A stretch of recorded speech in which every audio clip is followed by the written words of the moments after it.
bu des grands vins de la région de Saint-Émilion-Pomerol, chez mon grand-père, qui en achetait le dimanche. On avait toujours des belles dégustations. Et je crois que, sans me vanter, je pense que les meilleurs merlots du monde sont produits à Pomerol. C'est-à-dire qu'on a... Ça, c'est lié au terroir aussi. Hein. On en parlait tout à l'heure. Je crois que le terroir, c'est la situation géographique, la qualité du sol, le savoir-faire des gens. Enfin, donc l'histoire du cru fait que je trouve que le merlot et Pomerol, c'est comme un mariage parfait. Et même, bon, les vins plus chers du monde, c'est 100% merlot, et c'est ici à Pomerol. Oui, les vins comme Pétrus qui sont à 100% merlot. Est-ce que ce sont les meilleurs vins du monde? Ça, il faudrait pouvoir comparer régulièrement. Mais c'est quand même parmi les plus grands vins du monde, ça c'est clair. Et parmi les plus chers, ça c'est clair aussi. Mais après, à côté de ça, il y a de multiples crus à Pomerol qui sont aussi de très bonne qualité, à des prix beaucoup plus raisonnables, et qui, je pense, tiennent leur rang par rapport aux différents vins sur des merlots produits dans le monde.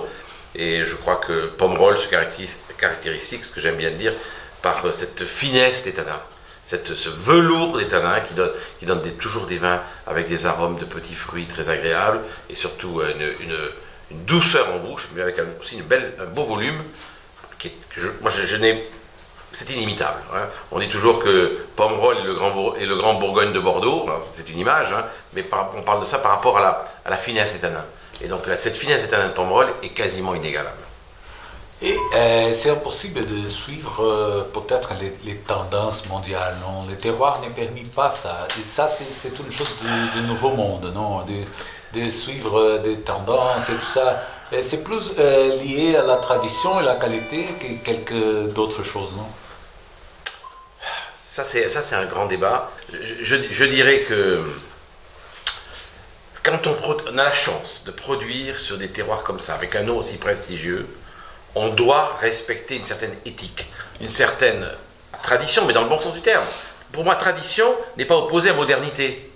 Hein, on bénéficie de l'histoire, de la tradition, mais en appliquant, on parlait tout à l'heure de confusion sexuelle, on applique des nouvelles connaissances. Mais les deux vont en symbiose. Je pense qu'il ne faut pas tromper le terroir. C'est pour ça que je suis contre, par exemple à Pomerol, des gens qui veulent faire des vins trop concentrés, parce que quand on fait des vins trop concentrés, qu'est-ce qui se passe? On dénature le terroir. Oui, c'est-à-dire que par la puissance du vin, par la puissance du raisin, en faisant de tout petits rendements, en concentrant par des moyens physiques, etc., on détruit, enfin, on gomme la personnalité. Je ne dis pas qu'on ne fait pas des grands vins, mais on gomme la personnalité du terroir. Et moi ce que j'aime bien, justement, c'est... Alors, c'est un inconvénient, mais c'est aussi un avantage. Le millésime. À Bordeaux, on est très identifié par les millésimes. Chaque vin, chaque année, est différent. Alors, sur des climats plus chauds, on a des vins un peu plus identiques. C'est-à-dire que, quel que soit le millésime, on produit toujours le même style de vin. Ici, on produit effectivement un peu aussi le même style de vin, mais avec des qualités très différentes. Beaucoup plus de puissance un jour, beaucoup moins, plus d'élégance une autre année, etc. Mais c'est ce qui fait le charme du vin. Le charme toujours dans cette finesse, ces tanins. Et moi je crois que quand on a la chance d'avoir des terroirs comme à Pomerol, on doit absolument veiller à avoir un fruit de qualité, et avec ça on produit des vins toujours d'excellence, avec cet équilibre parfait qui est le vin de Pomerol. C'est toujours accompagné de passion. Non? Mais il faut être passionné. Si on n'est pas passionné dans le métier que nous faisons, il vaut mieux aller travailler à la banque. Hein. C'est une image, hein, j'ai rien contre les banquiers. Mais... Et quel est votre premier souvenir du vin? L'avantage du vin, si vous voulez, c'est que le vin est un outil de rencontre. Hein, c'est-à-dire que si on partage ensemble, on ne se connaissait pas, on partage ensemble un repas et puis 2-3 bouteilles. Je sais pas pourquoi.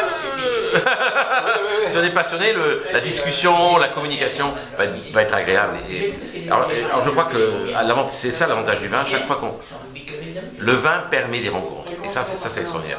Après, parmi mes plus grandes satisfactions, on en parlait tout à l'heure, c'est des dégustations de vin qui nous semblent merveilleux, quoi. Et pour vous dire, un jour j'avais racheté une cave avec un copain, il y avait un Pétrus 50, je vous avoue qu'on l'a bu dans le salon à côté, et on s'est mis tous à genoux pour boire, pour déguster la bouteille. C'était un moment, un grand moment. Il y a des moments où cet instant va rester tout le temps en mémoire. Parce que les gens, et on se rappelle même des amis qui étaient là avec nous. Et je crois que ça, c'est unique. Autour d'une bouteille de vin, on peut avoir des moments tellement intenses qui restent gravés dans la mémoire. Qu'est-ce qu'est le vin pour vous? Le vin, oui. C'est mon sang, c'est ma vie, mais c'est évident. Toute notre vie est construite autour du vin.